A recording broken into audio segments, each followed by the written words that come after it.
Hello everyone. Today we are going to start with the chapter Orthopedic Trauma Introduction. So, let's start.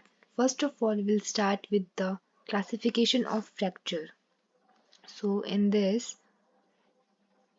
on the different basis, the classification of fracture is first of all, it is on the basis of trauma.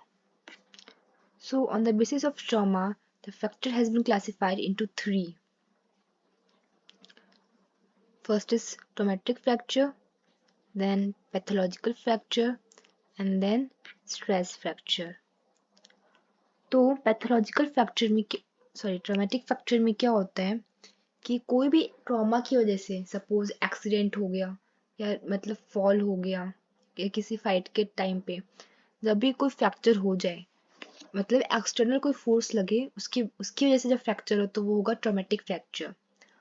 अब है pathological fracture.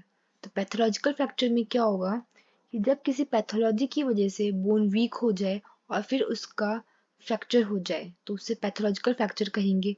जैसे कि metastasis के अंदर होता है, metastasis में होगा या फिर जैसे एक बोन डिजीज है ऑस्टियोपोरोसिस उसके अंदर हो सकता है कि बोन वीक हो गई है मतलब उसमें पैथोलॉजी हो गई है इसकी वजह से फ्रैक्चर हो गया। फिर आता है थर्ड है स्ट्रेस फ्रैक्चर। तो स्ट्रेस फ्रैक्चर ये एक स्पेशल टाइप का फ्रैक्चर है होता है जो कि रिपीटेटिव इंजरी होती है मतलब किसी भी बोन पर तो उस जगह पे बार बार इंजरी होने की वजह से फ्रैक्चर हो जाता है। अब है on the basis of displacement. तो डिस्प्लेसमेंट की बेसिस पे फ्रैक्चर दो पार्ट्स में डिवाइड है, एक तो अनडिस्प्लेस्ड फ्रैक्चर और एक डिस्प्लेस्ड फ्रैक्चर। तो अनडिस्प्लेस्ड फ्रैक्चर में मतलब जो बोनी फ्रैगमेंट है वो अपनी जगह से नहीं हिलता बिल्कुल, बट डिस्प्लेस्ड फ्रैक्चर में वो अपनी जगह से जो उसकी एक्चुअल अलाइनमेंट है वहां से वो शिफ्ट हो जाता है। तो जो एक्चुअल उसके मतलब जब शिफ्ट होता है तो मतलब उसके फैक्टर्स हैं जो रिस्पॉन्सिबल है तो उसमें मोस्टली थ्री फैक्टर्स रिस्पॉन्सिबल है।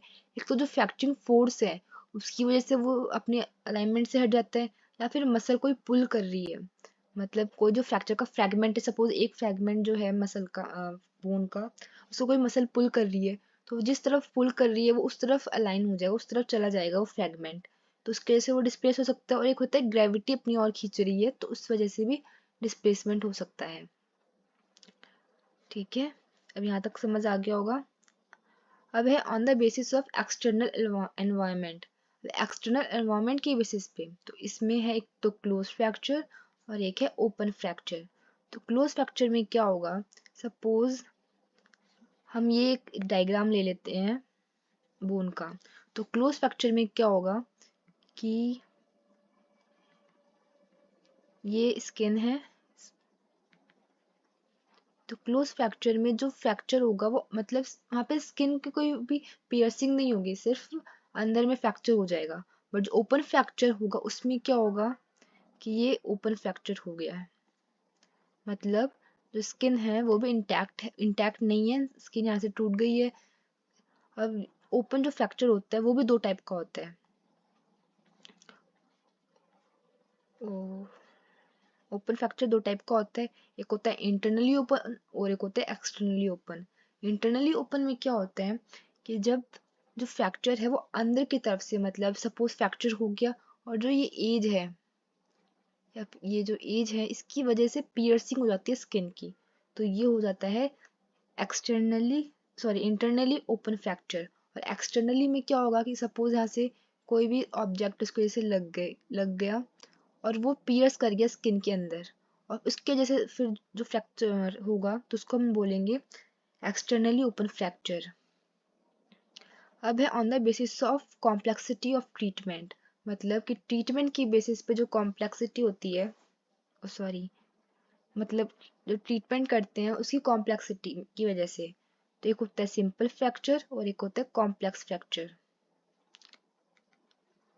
सिंपल फ्रैक्चर ये तो इजी होता है हील होने में आपको पता होगा क्योंकि इसमें क्या होता है कि सिर्फ दो पार्ट्स में डिवाइड होते हैं फ्रैक्चर, दो पार्ट्स में डिवाइड होते हैं फ्रैक्चर जैसे कि ये हो गया इसमें में सिर्फ दो फ्रैगमेंट्स हैं। और कॉम्प्लेक्स में क्या होता है कि मतलब इसमें मल्टीपल फ्रैगमेंट्स हो जाते हैं जैसे कि ये हो गया ये इसको हम कह सकते हैं कि ये कॉम्प्लेक्स फ्रैक्चर है, और ये है सिंपल फ्रैक्चर। ये सिंपल है, ये सिंपल है, ऐसे। अब है on the basis of quantum force causing fracture. तो जो क्वांटम फोर्स की वजह से फ्रैक्चर हो रहा है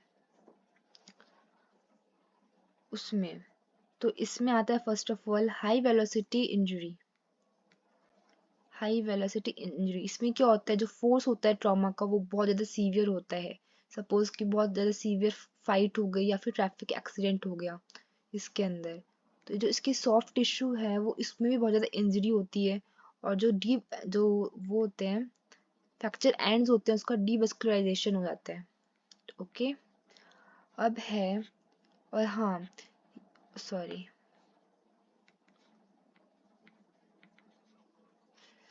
व्हाट इज दिस, एक मिनट, हाँ।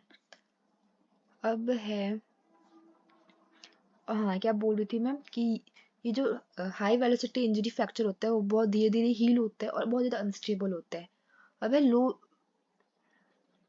लो वेलोसिटी फ्रैक्चर, लो वेलोसिटी इंजरी। तो इसमें क्या होता है कि बिल्कुल मतलब इतना ज़्यादा जितना सीवियर फोर्स नहीं होता ट्रॉमा का, बट माइल्ड होता है। जैसे कि हाँ, नॉर्मली गिर गए, वैसे वैसे में। और जिसका सॉफ्ट टिश्यू ज़्यादा, इसकी इंजरी भी ज़्यादा इतनी ज़्यादा नहीं होती है जितना कि हाई वेलोसिटी इंजरी में होता है। और ये ज़्यादा मतलब टाइम नहीं लगाता है हील होने में, हील प्रेडिक्टेबली।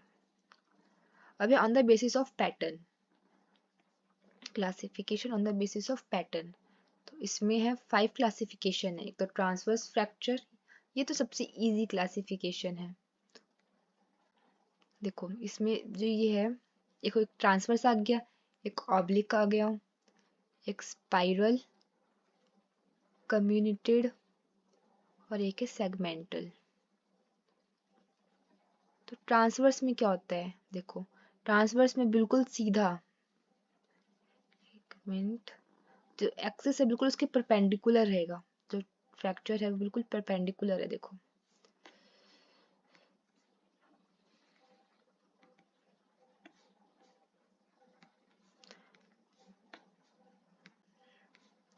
बिल्कुल परपेंडिकुलर है एक्सिस के।